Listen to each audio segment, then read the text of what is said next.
अस्सलाम वालेकुम। सियाणे कहते भी जिथे रोखा उत्थे सौखा। गर्मी इस टाइम बहुत वध गई है, अपने जोरां ते आ, टैंपरेचर 50 ते आ।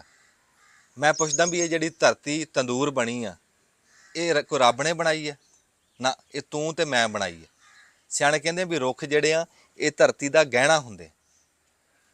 आपां गहने ही वेच ले धरती दे ला के। कोई बहू आवे घरे, ਉਹਦੀ आंदी दे तुसीं गहने ला के वेच लो, फिर तुसीं कहो भी घरे सकून रवे, वो रहण दऊगी? वो कदे भी नहीं रहण दिंदी। मैं तो अपने किसानां तो हैरान हाँ भी आपदे बैठण नूं छां नहीं छड्डी। कहंदे असीं प्लाट सिद्धे करने, पट पट के रुख वेच ले। खबरे प्लाट सिद्धे होए कि नहीं होए, आप सिद्धे हो गए। सड़े बताऊं तरह हुंदे जदों दुपहरे काम करदे हुंदे। ਅੱਗੇ ਪਿੰਡਾਂ ਦੇ ਵਿੱਚ ਨਾ ਖੁੱਲੇ ਵਿਹੜੇ ਹੁੰਦੇ ਸੀ, ਵਿਚਾਲੇ ਰੁੱਖ ਹੁੰਦਾ ਸੀ, ਪਿੰਡ ਦੂਰੋਂ ਮਾਲੂਮ ਹੁੰਦਾ ਸੀ ਜਿੱਦਾਂ ਕੋਈ ਜੰਗਲ ਹੁੰਦਾ।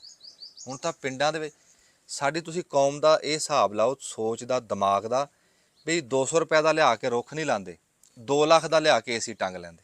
ਵੀ ਰੁੱਖ ਥੱਲੇ ਤਾਂ ਆਂਢ ਗੁਆਂਢ ਕੋ ਆ ਕੇ ਬਹਿ ਗਿਆ, ਬਾਲ ਖੇਡਦੇ, ਏਸੀ ਹੇਠ ਤੂੰ ਬਹਿਣ ਦੇਂਗਾ ਕਿਸੇ ਨੂੰ?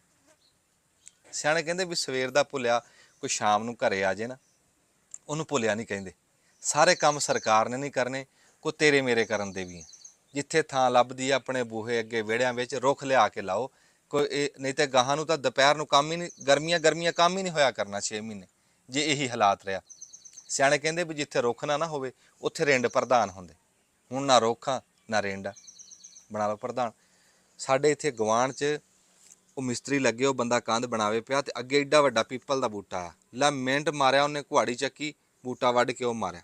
ਅੱਛਾ, ਕੁਹਾੜੀ ਤੋਂ ਮੈਨੂੰ ਗੱਲ ਯਾਦ ਆਈ, ਕਿਸੇ ਬੰਦੇ ਨੇ ਨਾ ਕੁਹਾੜੀ ਮਾਰ ਕੇ ਆਪਣੀ ਜਨਾਨੀ ਮਾਰਤੀ।